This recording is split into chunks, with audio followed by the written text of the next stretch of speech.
Hello, this is Randy with Excel for Freelancers, and welcome to the Zoom In Balance Sheet. In this training, we're going to be creating a dynamic balance sheet that gets created automatically. And if that wasn't enough, I'm going to show you how you can create your own Zoom In summary detail so you can see the detail on every account for the past 12 months. It's going to be an epic training. I can't wait. Let's get started.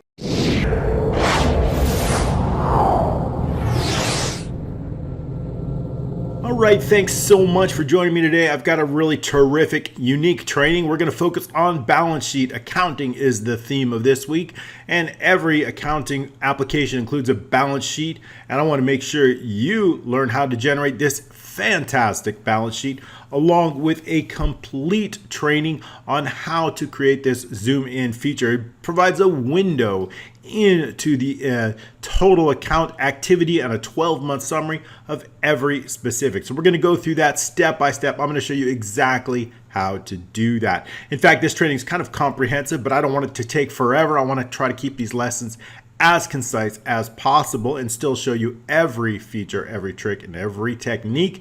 And to do that, what I'm going to do is I've already created this application, but I'm going to walk you step by step through everything I did, as opposed to creating it from scratch, which I usually do. But in this training, I wanted to go through a little bit differently to show you the steps that I took and walk you through every step. So I'll make sure you learn how to create your own balance sheet once this training is done, regardless of the type of transaction. So we've got a lot to cover. Before we do, I want to make sure that you do get these notifications and training each and every Tuesday as I create them for you for free every week. The best way to do that is to subscribe to our channel and click that notifications icon bell down below. Also, your likes, your shares, and your comments help tremendously, so I really appreciate that. I want to make sure you get these trainings. My goal is to teach you how to not just learn Excel, but to be successful for Excel. I want to make sure that you're putting food on the table, paying rent, taking care of the people you love, and we can do that by Excel skills so that I can create your financial security using Excel. So that is my goal. And one other way I've done that is to create the Excel for Freelancers mentorship program. If you haven't had a chance to take a look at this, I'll include the link down below. My goal in this program is to teach you every single step of the development process so that you can take your Excel skills and turn it into passive, recurring income by developing your own Excel software. So in this program, this comprehensive program, I'm going to take you through every single step in a 12-phase program. We're going to start out with the defining, and then we're going to move into the design. I'm going to take you every step through the design. A long development process. Inside that process, I'm going to be developing a comprehensive accounting application complete with inventory, invoicing, purchasing. We're going to go through share and sync feature. We'll do multi-user security licensing. It's going to be an incredible program. All our students are just loving it. I hope you'll get a chance to join us. I'm going to include the links down below so you can learn about that. All right, let's get started on this training. I've got so much to share with you today. We're going to go into two parts. The first part, we're going to be generating this report, and it's going to all be based on some transaction data. So all you need to do is have a set of data, something similar to this. It doesn't have to be exactly like this, but similar to that, and then you'll be able to generate these balance sheets. So that means that no matter what your condition, even if you delete this, all you need to do is just change the year. Of course, I don't have any data for 2009, only for 2020. It's going to just change in the year. It's going to generate that, automatically generates that. We're going to use conditional formatting automatically. So that means regardless of your data, regardless of how many accounts or account types, you're going to be able to generate this balance sheet, and you're going to be able to impress your customers, your coworkers, your boss, or anybody else on how you create this amazing balance sheet. Your boss should definitely give you a raise if you're going to be able to do this and share that with them. I'm going to show you exactly how to do that in this training. The first step we want to make sure that we have a good set of data. Always helps to have a really good set of data. Once you have the data, what we want to do is we want to make sure we set up some named ranges. We're going to categorize this data. We need named ranges for the transaction date. That's really important. We also need name ranges for the account type, count category, and of course the amount. So let's go over into the name ranges that I've created. And I've created dynamic named ranges. And if you haven't worked with named ranges before, we really want to create some dynamic. And what I mean by dynamic is that as our data grows, so do those named ranges. So let's take a look inside some of the named ranges into the formulas tab, name manager. We're going to go through the name, and basically I have 4. These extractor have to do with the advanced filter, so don't worry about those. Those get created automatically when we run an advanced filter. So we're going to focus on transaction amount, transaction account, transaction category, and transaction date. Those are the most important ones that we're going to be focusing on here. Each one of them uses the offset. Now, offset is great unless you have a large amount of data, like hundreds of thousands. Then you might want to use something like index, because index is non-volatile, offset is volatile, so it does calculate every single time our data. So you can use either one. Now, the key to this is a few things. First of all, what we want to do is we want to start on the header row. Notice I've started on E2, right, for our account. Why do I do that? Because if there's no data at all, it's going to return a ref error. We don't want the ref error. So when we include the header in our offset transactions, but then I'm going to move 1 row down. Notice that it's comma 1. I want to move 1 row down. Also, I want to count the number of variables. Now, make sure when using the count, you can use any single column, but you want to use the column that's always going to contain a value. Sometimes there's blank values. You don't want to use the count on anything with blank. So I could have used transaction ID, transaction date, any type of transaction that will always have a value. That's the one you want to count. So we're going to count. Again, we're counting from the header. We want to make sure we count the header, but we're also going to subtract a row, right? Notice we want to count the header, but we want to do subtract a row, because I don't want to include the header, but I don't want to include the header in the count, but I want to include the header in the formula. This helps. So make sure you're including the header always with these offset formulas. That's going to prevent an error when there's no data at all. Okay, so when we tab out of it, and all we do is we'll see the dancing ants around our data, and if we scroll all the way down, it encompasses our entire data all the way down to row 362. So we see those dancing ants, we know it's correct. I've done the same thing for the transaction amount, for the transaction category, and for the transaction date. Those are going to help us out in the formulas when we're summing it. So we have all of those. So I want to make sure you understand how those work and how those are going to play into it. So basically, what is the idea of? Basically, what do I want to do? They're going to be in 2 parts. We're going to focus on, first, we're going to focus on generating this report. And not only that, but I also want to show you a summary. How do we arrive at the cash? What is that? Where did it go from in January? It went from 1816 all the way to 8578. So I want to know a summary of how we did the past 12 months and where it's gone and how it's increased or decreased in this case. And that's going to help us out. This zoom in feature is going to let us know exactly how we arrived at that number on a per month basis. In fact, you can create this kind of zoom in feature for pretty much any type. I could have done all the transactions, although that would have been a lot, but you can use this zoom in feature for any type of report, any type of feature. So it's really great. We could use it for profit and loss. We could use it for balance sheet. We could use it for assets or inventory or anything like that. So it's going to be a great feature. You can use it for any type. I can't wait to teach it to you. So let's get started. We've got a lot to cover. Now notice that this is all based on conditional formatting. All of these lines and bold and everything. So as soon as we delete it, notice there's nothing here. All we need to do is just simply refresh it by changing the year, and everything's going to come back. So it's completely dynamic based on your data. So all right, so we got that covered. We understand that it's going to be based on the transactions. Let's start out. And as you can see on 2019, there's no data. It's only for 2020, but even when we click 2021, it's going to show, of course, up to that date, which will include 2020 as well. All right, we're going to focus on 2020 right now, and let's see how we do that. So the first thing is on the change event. On the change event, M1, we're going to run the macro. So let's go into the developers and see how we get that part, and then we'll continue on from there. If you don't have the developers tab here, you can of course locate it. All you need to do is click on the options here. Go ahead and click on the customizer ribbon and make sure you have it displayed checked here in the developers. Also, Alt F11 is the shortcut that will get you there, Visual Basic as well. So let's focus on the balance sheet. We've got just a few macros. So we're going to be focused on worksheet change. And what does that mean? That means when we actually make a change to a cell, what do we want to happen? The only cell that we're going to focus on is M1. That is our drop down list of years. You can add more years. I've only put 3, but basically it's going to add end of year date. So what do we want to do? When a user makes a change to N1, I want to run a macro, and that macro we called refresh balance sheet. Refresh balance sheet. I really only have one single macro in this entire application. It's a very simple one, but we're going to go through step by step and show you just how we did that. So when we edit that or go into click the definition, it's going to take us right in this module. It's called the balance sheet module. Make also sure that when you have a module name such as balance sheet, that name cannot be the same as your macro name. So make sure your module names and your macro names are always different. That's going to help you prevent some errors. Okay, so we're going to go into this macro in just a moment, but what I want to do is I want to walk you through step by step what's actually going to happen before we get into the coding so that you can understand the process flow before we actually do the work. It makes it a lot simpler. And also when you're creating your own macros and your own modules, what you want to do is also develop a process flow so that you understand the flow of what you're going to do before you actually program it. It's going to speed up your programming, prevent bugs, and help you understand what you have to do, and it's going to make it a lot quicker. So basically what I want to do is I want to separate into 3 main sections. I want to understand our assets, all of our assets, then I want to understand all of our liabilities and separate those, and then I want to do all of our equity. So into those 3 parts.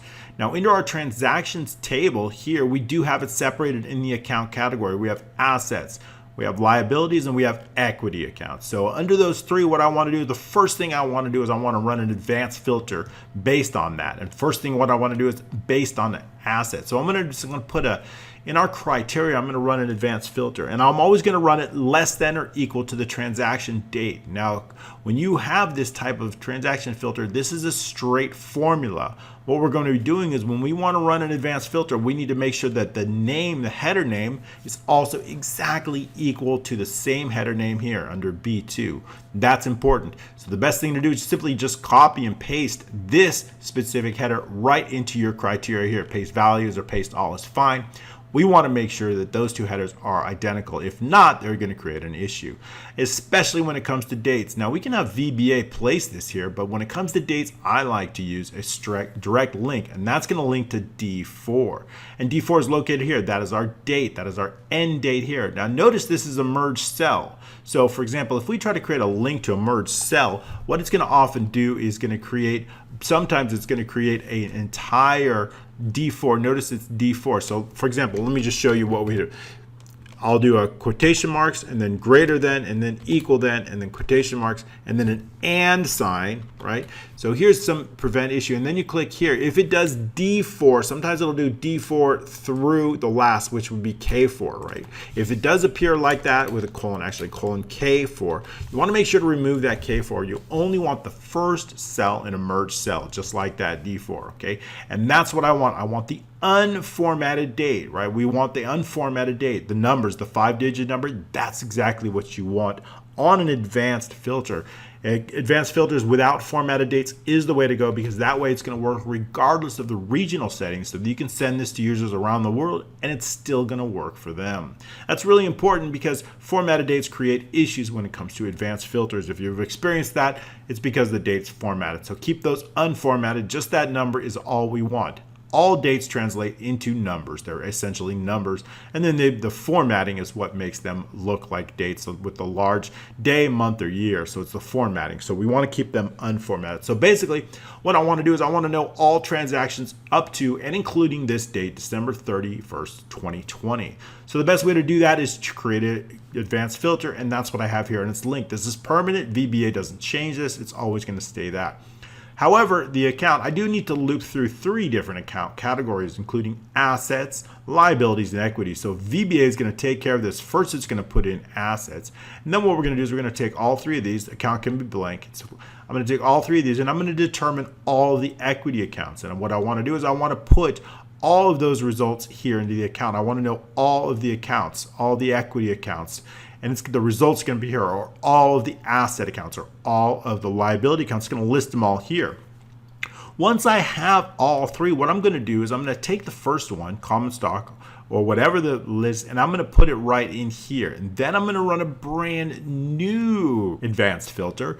And then that advanced filter, I'm going to put those results and I'm going to get all those results. And what I'm going to do is I'm going to list those results, and I'm going to put those results here. I'm going to take all those results and I'm going to put them here. So for example, notice we have the last one we run was equity. So we have all of those 4 equities here. So we're going to place them right here. Take those results here, common stock, additional treasury, and place those results right in here. Then what I'm going to do is I'm going to take a formula and I'm going to base this formula. Now the best way, I can add this formula through VBA, but what's a better way of running it? If I have this formula stored somewhere else, I can simply just copy the formula and bring it down. That's pretty easy. And I've got it right here. This cell right here, K6, or in this case, F6, contain our formula. And notice it's hidden, right? You can't see it. Why can't we see the values? Because we've hidden it. If the row is row 6, which it is, then show nothing. So that means it's not going to show up on anything, right? So when we clear everything, I'm going to clear it starting in here. So everything above here doesn't clear. So you could easily protect these cells, protect this top row. It's never going to change. And that includes the main formula. It is this formula that gets copied through VBA and then pasted down here. And then when we paste those formulas, it's going to paste down, and I can paste it all the way down here. And so what is that formula? Let's go over that formula, take a look at that formula so we understand what is it. We're going to use sum if. So if the row is 6, like it is here, then show nothing. But in this case, the row is 8, so that wouldn't apply. So what do we want to do? What I want to do is I want to use sum if. We're going to be summing all the transaction amounts. That transaction amount is the dynamic named range that we've used in our table for transactions. That's going to cover all of our amounts here. So that's the first. That's what we're going to be summing. It's all of these amounts right here, transaction amounts. What else? But I also want to base it only on account type of cash, right? So the transaction account, we are going to filter based on what's in E8. And notice, very, very important, we want to make sure that there's no, in our formula here, that notice that in this case it says E6, right? But we're not applying it. We want to make sure that it is not absolute for the row because we want this to copy down to every row. So when we change it to E8, it's going to be based on this. Or when we change it to E9, it's going to be based on petty cash. So as we copy that formula down, it's then going to look for each individual account here. And so we're going to be summing it based on that. And then one other, so there's 3 different concerns. Sum if the transaction amount we're summing it, or just 2 different. The count must be, and then the date must be less than D4. Now notice D4 is absolute because it's going to always be based on D4. D4 is our date. It's going to be less than or equal. So I want to sum all of the transactions that are used on this cash account, and I want to use them all based on the transaction date here, less than or equal that D4. So that's going to sum all of our cash transactions based on that date, based on that account. Then all I need to do is copy it down here. Then what I want to do is I just need to enter a summary. I need to enter a total. Through VBA, we're going to enter this simple formula. It's going to basically sum all of our transactions from this to this. Once I have that all, I'm going to list another. So now this is all current assets. But what about property and equipment? So it's going to go through one by one and determine the main categories here. And then it's going to, so basically what we're going to do is we're going to determine current assets, then we're going to list property and accounts, then we're going to list other assets. So we're going to go through one by one. This is our unique list. In fact, we've got 3 items in this list. So for each of those 3 items, I want to determine all the transactions within that time. And once we get those individual totals here, we can then move on to liabilities. So it's going to list all. After we've listed all assets, I want one more thing. I want to know the total assets. Once we've gone through, in this case, 3 different groups, current assets, property and equipment, and other assets, then I want to determine the total assets. And we want to make sure that our total assets always equals the current liability and equity. That's very important. My data is sample data, so in every situation it's not going to total up, but it should look exactly like this. In proper accounting, you always want total assets must always equal total liabilities and equity. That must be right. So that means the total amount of all the liabilities and equity must equal the total amount of all assets. That's a double entry system and correct and proper for double accounting system. Okay, so then what we're going to do is once we've completed all the assets, we're going to go through the liabilities. I want to know all the types of liabilities. In this case, we have just 2. We have current liability and we have long-term. For each of the groups, we're going to set a total. And then once those totals are determined, once we get through all the liabilities, we're going to determine the total liabilities. Next, we're going to go through all the shareholders. In fact, I only have one type of equity called shareholders equity. We're going to list all those types. And again, the formula we're going to be bringing down all the way from K6. We're going to bring that formula through VBA down here, and down here. Going to copy that formula right down. Once we've gotten all of the equity and all liabilities, we then need to determine the total liabilities plus equity. And basically, it's going to be a summary of this plus this to get us our 89,685. That's what we're going to do. Once we do that, we're going to generate. That's it. That's how we generate. So let's get into the macro and show you exactly how we do that. Okay, so now you understand the process flow for the most part, and we'll go into detail through the macro so that you can not only learn how to program it, but the reasoning and the functionality behind it. So not only the coding itself, but the proper procedure on how to do that when you code yourself. All right, so let's get into the macro. And the first thing we want to do is we need to know the last data row. Of course, if we're going to be running advanced filters, we need to know the total data row, and we do need to make sure that there actually is data here. If that row is less than 3, then we know there's actually no database. In our sample, of course, our last data row is 362. So that's the first thing. We're going to need to know the last data row. I also need to know the last results row, so that's important. What is the last results of our criteria, right? Once we run our advanced filter, it's going to produce results, and I need to know the last row of those results because we need to loop through those results. And as we're looping through the results, we're going to keep track of row by row by row, so we need to keep track. For example, let's just go through this so we understand. So we need to know the last results row. In this case, the last results row will be 6, but we need to go starting from 3, going through each row of the results. So we're going to run through R, in this case R3, going through each one of these. So we need to know the results row, the row as we track through each result row. Also, what I need to know is the last account type row and the account type row. We're going to be running through those accounts. I need to know what counts, and the last account row and the balance sheet row. I always need to keep track of what row we're actually on the balance sheet. Our first is going to be starting at 7, but I always need to know what row we're on. We're going to go from 7, we're going to go through all the assets. Then we're going to reset that balance sheet row. Once we do the liabilities, we're going to reset it to 7 again, and then we're going to go through all the liabilities and equity. So we always need to keep track of what row we're on as we're increasing the row on the balance sheet row. That's very important. So we're going to need to go through that as well. All right, so that's pretty much it for the dimension. We're going to cover that. We're going to focus primarily on sheet 1, although we'll be working with both sheet 1 and sheet 2, which is our data, extensively. The first thing what I want to do is a little bit slow because we're using copy and paste on this. Anytime we use copy and paste, it's going to be a little bit slower. So the best thing to do to make things faster is to turn off screen updating. That means make it turn to false. And also I want to turn the calculations to manual. Make sure that when you turn off screen updating and you turn calculations to manual, before this macro ends or before you exit out of sub, you must do the opposite, and that is turn on screen updating, set it to true, and turn calculations back to automatic. That's required and very important. Otherwise, strange things will start to happen. Okay, you can use this, but make sure you always reverse it before the macro ends, and make sure that there's no exit sub. Right? Make sure if you have an exit sub, but you exit out of this sub before you actually turn it on, it's going to create issues. Okay, so like I said, we're going to start our initial balance sheet row at row 7. That's the starting row. And I want to get the last data row. That's on sheet 2. We're going to get using end XLF. That's going to get us our last row of data because I need to know that for our advanced filter. And then we're going to do, I remember I told you exit sub. Let's do this. Let's take calculation manual. Notice that we can theoretically exit the sub without. That's a no-no. So what we want to do is we want to make sure that this application screen manual and our screen updating is after we exit out of the sub, after we exit all out. In case there's no data, we've already turned off screen updating. That would be a problem. Okay, so just what I said, I didn't follow my own instructions. Okay, but at least you get to see it. So in other words, theoretically, if there was no data, we'll exit out of the sub, but we didn't turn on screen updating. That could be a problem. So the best thing to do is turn it off after the user exits out and any chance they can exit out. So that's the best way to do it. Okay, so what we want to do is I want to clear all the previous results, right? When we're refreshing report, starting with D7 all the way through K and all the way down, we want to clear those out, right? If we're going to refresh the report, the first thing we want to do is clear out any existing data. To do that, just going to clear out D7 and then down to a large row.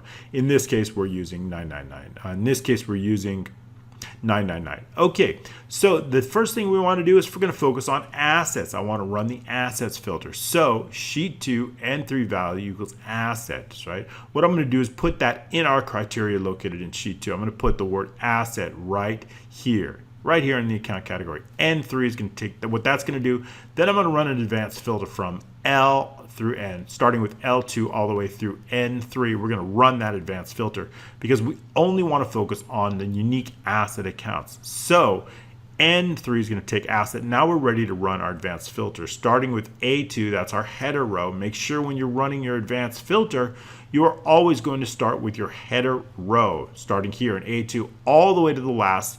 In this case, we theoretically don't need to go to the last. We could probably just focus on the amount. It doesn't need to go, but it's good practice because our criteria are really only focused on a little bit. So A2 all the way through J, make sure you include that header row and down to the last possible row of data. So our last possible row we defined in a variable right here, and we've defined it right here in the last data row. We're going to copy the results, and we want the criteria is going to be L2 through N3, L2 through N2. And that's going to include not only the date, but the account. So L2 through N3. That's going to include, that's our criteria. What do I want the results? I want the results to show up, and let me show you here. Our results are going to go into Q2 and unique equals true. Unique equals true. In this case, it's very important because I only want to focus on the unique accounts. Q2 in this case is located right here. I only want all the account types. I want to know all the account types, and I want them to go here. In this case, equity only has one account type, but assets and liabilities have multiple account types. Okay, so that's the first thing we're going to do. Then what I'm going to do is I'm going to determine the last row of our results. In fact, let's just go ahead and run through this real quick. And what I'm going to do is I'm going to stop the code right at this point right here. And then I'm going to run this code, and so we can see where we are on that. Okay, so basically what we've done here up to this point is we put in the word assets, and we've run our advanced filter, and we've gotten all of our account types for assets. So we have current assets, property, equipment, and other assets. Okay, so the next step inside our code is to determine the last row of our results. In this case, it's 5, but we do have to check if it's less than 3, then we know that there's no assets at all. Okay, so so we determine our assets. So inside our code, we've done just that. We've determined now our last account type row is going to be sheet 2 Q9. This is going to get our last account type row. If the last account type row is less than 3, then go to no assets. What that's going to do is it's going to skip all of these and drop it right down here under no assets. So we don't need to add any assets here. Going to skip all of that. Generally, there's going to be assets almost always, but just in case, we do need to run that because there's nothing we can do if there's no assets. Okay, so assuming that there is assets, what we're going to do is we're going to run a loop. The account type row is going to be equal to 3 to the last account type row. And that's all we're going to do is we're going to run that loop starting at 3 and going all the way down to last in this row 5. Because what I want is the totals for each one of those. Okay, so let's continue on. So sheet 203, now we're going to run in another advanced filter. What I want to do is in 03, I want to put in whatever is in the value of Q in the account type row. What does that mean? Well, what I'm going to do is I'm going to take current assets, in this case, and I'm going to place it right in here under account type because I want another run. I want to determine all of the current asset accounts. So I'm going to let's step through the code and see just how that works. Using F8, we're going to step through the code and we're going to start our loop, and then we're going to run our advanced filter. Now let's take a look at those results. As we move through, we see now current asset has been placed here. And now what we're going to do is we're going to run a brand new filter based on L2 all the way through 03. And what is that going to do? It's going to produce these results here. We know all of the current asset accounts here, all of them. In this case, the last row is 8. So we've done just that. Let me show you that inside the code. So what we've done is we placed 03. We've placed that current asset right here. Let's drop it down here so you can see both. Okay, so we've placed it inside inside 03 right here, the first one. And then what we're going to do is run an advanced filter. So again, all of our data, the same data, we're going to run an advanced filter, but the criteria is going to change. In this case, the criteria is sheet 2, L2 through 03, L2 through 03. And our results, I want the results into R2 and I want unique too. So the account, so this time I want all of the current asset accounts. In this case, there's 5 different current asset accounts. I want that results right here. Then what I'm going to do is I'm going to take all of these. In fact, actually there's 6 of them. I'm going to take all these. I'm going to copy those, are basically value to value, and I'm going to place them right in here, right in our asset account right here. So let's step through the code a little bit more to see how that goes. So the next thing what I want to do is I want to determine the last account row. Let's pull that back up into sheet 2. In this case, it's 8, right? So we know we're going to start at 3 and go all the way to 8, the last account row. We need that to run that through. So as we step through the code, now if the last account row is less than 3, they go to no account. We don't need that. Now we're going to focus on our balance sheet here. So let's go ahead and pull that up, and we'll pull the code up, and we're going to step through the code. So now D in the balance sheet row equals sheet. So now we're going to set the account type. What is that? That in this case, it is current assets. So I'm going to set those current assets, and we're going to step through the code here. We're going to increase the balance sheet row. We want to increase it 1 because I want the current assets, and then what I want is I want the list here of all those assets. So how do we do that? Now what we do is we're going to say E. Remember, this started in column D. Now we're going to go into E.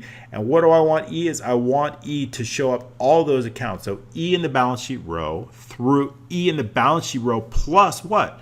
Plus the last account row minus 3. Basically what I want to do is I want to take all of these. I just want to take all these in a value to value exchange, and I want to place them right here, starting in E8 and all the way down. And we do that with just one single line of code right here. So as we go F8 and step through that code, all of those get pasted right here. And we step through the worksheet change. Now we're ready. So now we have all the accounts here. All of them are listed right here. So what do we do now? Now I want the totals, and I want to put the totals right here. Now, if we remember correctly, we have it right here. So all I need to do is do this, copy, and paste those formulas right in here, just like this. And that's all I need to do. Of course, there's no calculations already been turned off, so we need to understand that calculations off, so it's not going to show the totals just yet. So that's what we're going to do. The totals won't show up until calculations get turned on. So we're going to copy that and paste it right down there. Now they've all been pasted here, although I did it manually already. But remember, it's not going to show any totals until the calculations get turned on. That's why we're not seeing anything yet. Okay, so we're going to skip through that, and we skip through that. Now what's next? Now we're going to add in the totals row. So what I want to do is in D, I want to add in the word total, and I want to add in whatever the value is. In this case, current assets. So I want to add in total current assets. So we can do that with this. So when we step through F8, it's going to do just that, total current assets. And I'm going to show you how we did that. Conditional formatting is going to come after. Notice it's bold. Notice there's lines. Conditional formatting is going to take care of that. I'm going to show you that in just a bit. Once we get this, let's go through the code. Let's continue through the code so we can see exactly what is happening. Okay, so now we have in the totals the value, but I want the total to appear right here. How do we do that? Well, that is through just one single line of code also. So this is going to sum. This time we're adding this particular formula added all the way through VBA. In other words, we're not copying the formula from somewhere else. We're just adding it in because it's a relatively simple formula. What is that formula? It is equal to sum F, right? We're focused column F, and the balance sheet row. In this case, it's 8, right? That's our first row, all the way through F in the balance sheet row. Again, plus we need to determine the number of it. The last account row is 8 minus 3, so the total is 5, right? We want 5 plus 5, so it's going to be 8 plus 5. We're going to do all the way through row 13, right? Row 13, 8 plus 5 is 13. That's going to put in the sum, and of course, it's not going to show up yet. There it is. F8, it's not going to show up because we haven't calculated it anything yet. So it's going to give us this formula, F8 through F13. That is the formula we want for current assets. And as soon as we calculate this, I could probably do it. Formulas, calculate. Let's just calculate now. As soon as we click calculate now, we've stepped into the code. It's going to run that. That's fine. So you get to see what it's like. But generally inside your macro, it's not going to do it until we turn calculations on. All right, let's continue with the code, stepping through and seeing how now we've got it. Now what we want to do is increase the balance. I want to increase the balance sheet row, but how many do I want to increase?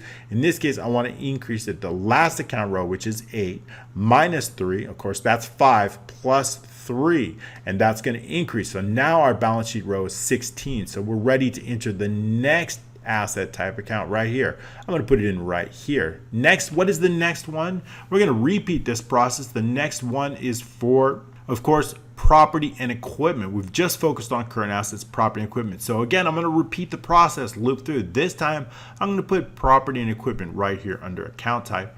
And then I'm going to determine all the accounts. So let's step through that one really a little bit quicker because it's another loop. Next account type row. So what's the next row? This time it's property and equipment. Now we're going to run our advanced filter for property and equipment. And in this case, it's going to produce 4 different results: land, building, and all these. So again, I'm going to take those results right here, and then I'm going to place and determine, make sure that there is the account row is less. If it's less than 3, we're going to go to no account, but in this case, it's not.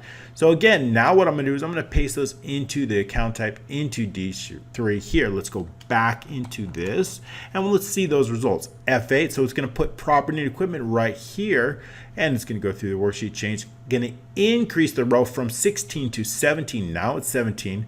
And what I want to do is I want to place the results. Again, we're going to place those results, all of these results here, and I'm going to place them right into here, right here. So we can do that with just this line of code right here.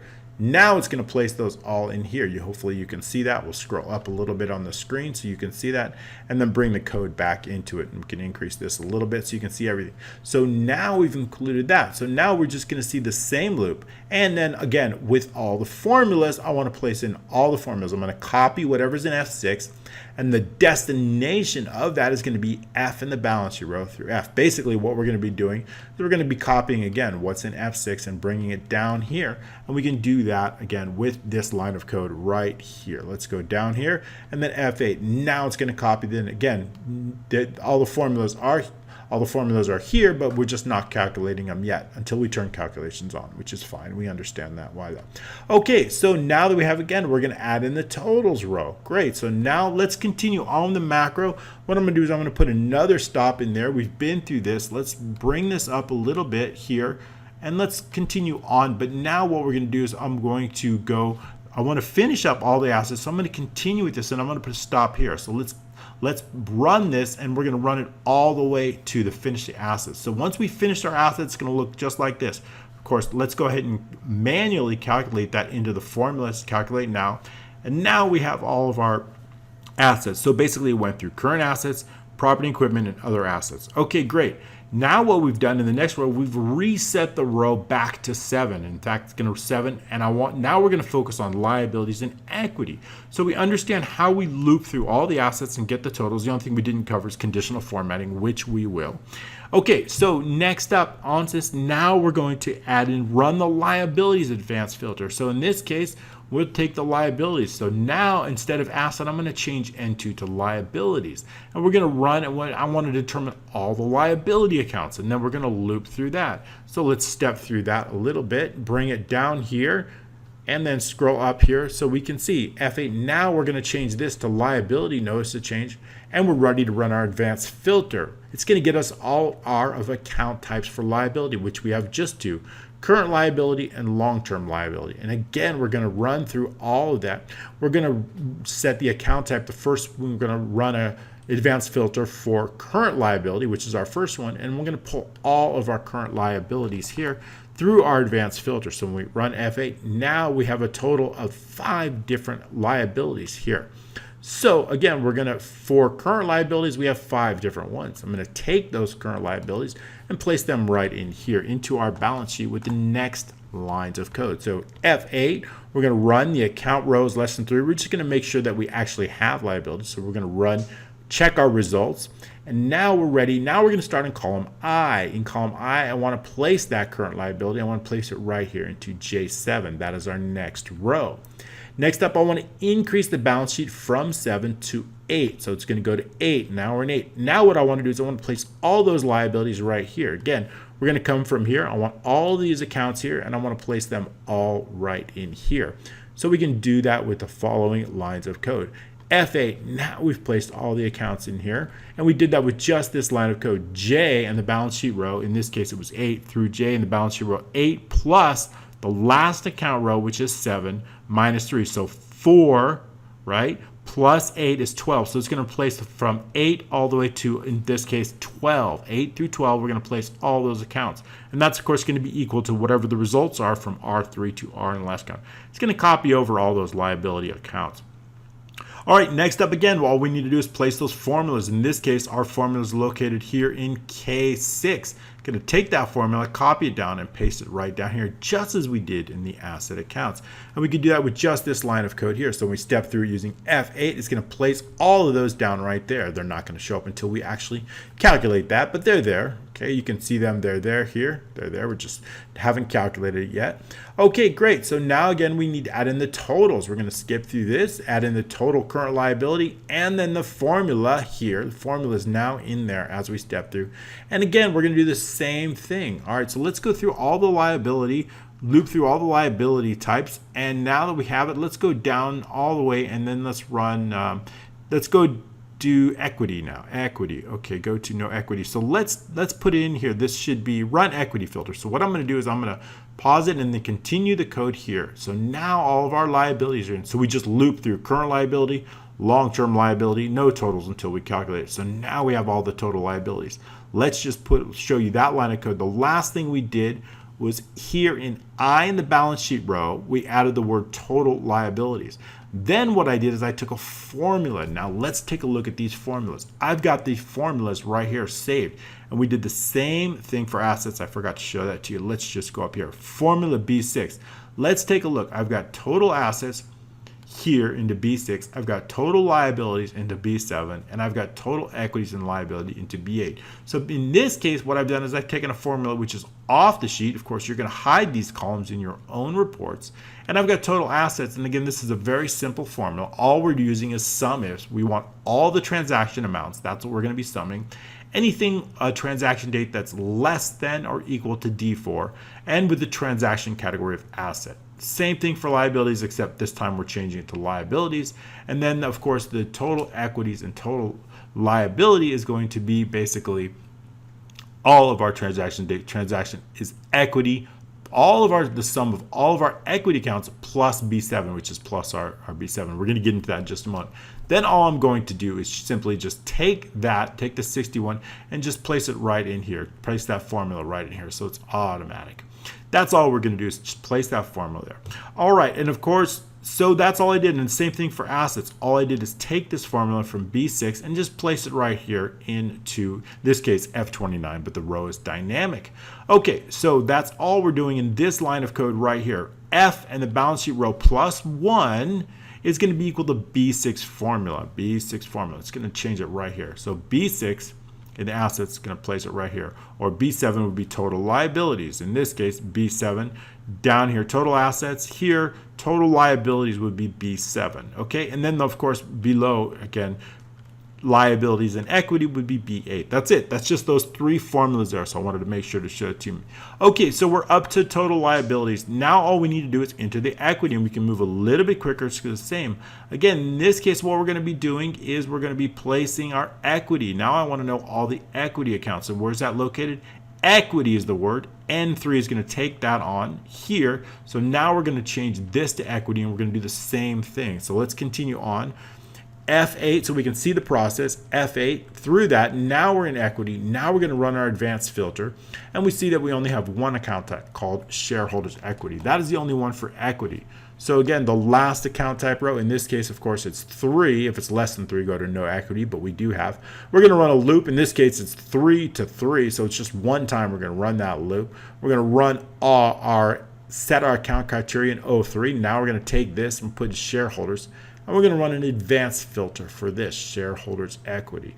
What is the results of that? That is going to create 4 different results here: common stock, additional paid, retained, and treasury. I'm going to take these 4 and I'm going to place them right in here after I put in the amount. So let's do that right now through F8, and we can watch what happens. So the last account row is 6, so we know that there's 4 total. The last account row is less than 3, then no account. We have that. I is going to take it. Now we have, scroll up a little bit here and then bring this down a little bit here so we can see what's going on here. And all right, let's bring that up all the way. Okay, so now we can see what's going on. So now we put in shareholders equity just as we did. Now we're ready to take on all the information. Now we're going to put in all those accounts right here. And you already know what's next, don't you? We're going to put in the totals. That's right, the totals. Of course, we know it's going to come from K6. That's where our formula is located. And the destination is going to be K in the balance sheet, in this case, row 23. Also, 23 plus the last account row minus 3, so it's going to be equal. That's going to put in all of our formulas, and now all of our formulas are in. It's just not calculated. Now we're ready to add in our totals for the equity. So let's put that in right now. The totals of the equity, now we have our total line here, and we're going to put in our sum. Of course, our sum is going to be very simple. It's just the formula K in the balance sheet row, in this case 23. So now we have our total here in the K27. That's going to put it. One final thing to do here. Let's continue on with our code so we can step through it.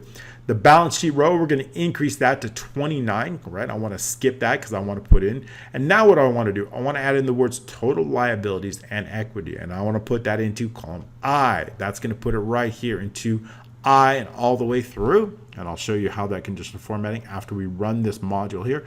Okay, let's continue on. So now we have it. Now all we need to do is take the formula and again, put it in formula. The formula K in the balance sheet row formula equals B8. That's our last formula, right? We put them all in. That's the last one located right here. All I need to do is take that formula and place it and put it right in here. That's what we're going to do. That's the last line. So now we've done just that. Okay, the last thing we're going to do, of course, force this to calculate, and that's going to put in all of our totals. Once we click calculate, everything's going to calculate just as we did. And now the most important part, of course, application. We need to reset the screen updating to true and reset the calculation to automatic. Okay, so that's it. That is the sub. It's not too difficult. I've walked you through every single process. Okay, so we understand now how we generate this report, but let's look into the conditional formatting. Notice that automatically these appeared in bold. Automatically they had lines on top and bottom. How do we do that? Well, that is through conditional formatting. So let's walk through that. Okay, basically all we need to do is just highlight some selections here, go into the home and then conditional formatting and manage rules. And we'll take a look at some of the rules. We basically have two rules and they're both the same. They're just for different parts. One's for the assets and one's for liabilities and equity. We'll just take a look at one. And all I want to do is just basically locate, there's a formula and I'm going to use is number. And basically what I want to do is I want to really focus on only rows that contain the word total. So how we can do that? Well, what we'll do is we'll do search. We're going to use the search function in a formula and we're going to look for total. And we're going to look for that total in column I, exclusively column I, in any row, meaning it's not absolute, any row starting in row 7. So if it's found, if it's a number, that means it's found. That would be true if it's found, if the word total is found. And in that case, if it is found, it would return a number. And if it is number, we're going to format that. And how are we going to format that? All we're going to do is going to take the font, we're going to make it bold. We're going to take those borders, we're going to add a top border black and a bottom border black. That is it. You could easily change the borders to a dotted line or anything like that you want.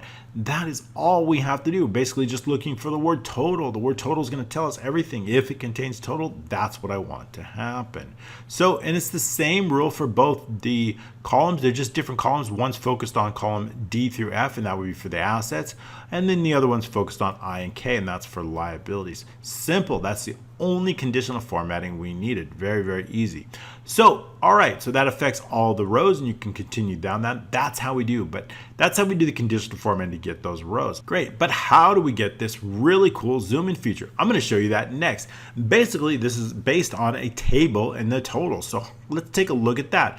That little table is located, or that little range is located right here. And this is a 12-month summary. So what I want to do is when a user selects a specific field, what I want to do is not one of these, but when they select one of the individual, I want to take whatever is in here, in this case building improvements, and I want to place it right in here in U1 on our transactions sheet. Once I have that, what I want to do is I want to automatically generate formulas using sum if based on that specific U value in here. So basically I want to look using a sum if, determine all the transactions up to and including this date based on this, and only for January or only for February. I really want to focus only on that specific date. So up until January or up until February, up until March. So notice how this number grows, and then we have an ending balance, which is going to be the same as December. So how do we get that? Well, it's very simple. All I need to do is, again, use a sum if formula, and it's going to be based, we're summing the transaction amount. And what we're going to do is we're going to sum it based on the account is in U1. Notice this is absolute. So regardless of the month that we do, we're going to be focused on U1. Again, all going to be based on the transaction date. It's going to have to be less than or equal to the end of the month of January. And what is the year? It's going to be based on the year of the balance sheet year. On D4, we could also just easily change this. Might be better to just change this to year of the balance sheet year D4, right? That's going to be the balance sheet, the year. I want the year of that. We could just as easily change this. If we get rid of the year, it might be even easier. We have the year already. We know what the year is. It's here in 2020. That'll work just as well. So we can copy that. And of course, we want to make sure that that's absolute. So pressing F4 will give us that absolute. That's what I want. Now, once we have that absolute, we could copy that based on a year formula. Let's continue on with that formula so we can show. So we know the date of the year. What about the month? I need this to be the month of January. I need this to be the month of February. But how do we get that? I don't want to put in 1 and 2 and 3, but we know this is row 3, right? So what if I take that row? What if I take that row and I subtract 2? Or what if I take row 4 and I subtract 2? Then it's going to be accurate. So all I need to do is take the current row, in this case 3, minus 2. That's going to get us the number 1. That's what I want, the month for January or the month for February. So again, that's all I need to do. And then the end of the month, this is be the first day, but I want the end of the month and I want the current month. In this case, the current month is 0. 1 month before would be minus 1. 1 month after would be plus 1. So that's going to get us the end of the month of that specific day. That's what I want up until the end of the month. All the transactions that include that. In this case, all the transactions that include up until the end of February. So that's all I need to do. Again, notice, for example, row, in this case, row is 7, minus 2 is 5, and that's exactly what I want, May. So using the row is going to help us to determine the month number. All we need to do is subtract the appropriate. That's going to get us all of our totals. Then what do I want to do? Okay, so now I've got my table, but how do I get this table to show up when I select something? Let me show you how to do that. We're going to use our amazing camera tool. That's located right here in my quick. If you don't have it there, you can go into the more commands, and of course you can locate it and just click all commands and search for camera tool. It's going to be down here under camera tool. Once you find the camera tool, all you want to do, if you found it, if you something you're going to use, in this case located right here, and just click add, and it's going to add it to your quick access toolbar. Once you have that, it's very simple. All I need to do is you can pretty much highlight it and then just click the camera tool. You don't have to necessarily highlight it, but it's going to automatically. Then what you want to do is just scroll down. It may not be accurate. Notice it's not accurate. It doesn't look right. So how do we get to the accurate? Well, that's all we have to do is just take this formula here and then just highlight all the cells that you want. Now we have an accurate camera tool. Great. So now notice that now we have it. If this changes, notice if I just change this to something like 13, it's going to update automatically. So that's really great. So that means that no matter as soon as we change this to something like cash or something, even if we have, it's going to change automatically, which is exactly what I want. Okay, that's half the battle, but how do I get it to show up and how do I get it? Notice that it looks kind of different. It looks different. We've got some rounded corners, we've got a border. How do we get it? Well, then all we need to do is just go into the format, and basically what I did is I kind of took this picture style here and I used that, but then I got rid of that, call it the shadow there. I got rid of the shadow and I got rid of the reflection. So how do we do that? We can go into the picture effects and then reflection, and then I just click no reflection there, and then I put a border around it. I put a little bit of a border around it, like a weight like this, something like that, and then I put a shadow around it, picture effects, and put a little bit of shadow, and like this. So that's kind of how I did it, a little bit different, but the border was colored and a little bit less border. But basically that's how I did it. Now what I did is I assigned a name to it. I've given it a name. In this case, I've given the name called Item Details Pick, and I've placed it right in here. So all I would do is just, and then copy this, and of course place it and paste it right in here. Once it's pasted in there, all I did is just update the total here. I want to update the name here. I've given it a specific name. Now what I want to do is I want to use VBA to control when this is displayed. So here's one thing I want to do. When a user clicks on a specific, I want to take whatever's in one single column to the left, and I want to place that, I want to place it right in here. Once I place it here, notice that these formulas are automatically going to update because they're always based on whatever's in U1. So when U1 changes, so do the totals.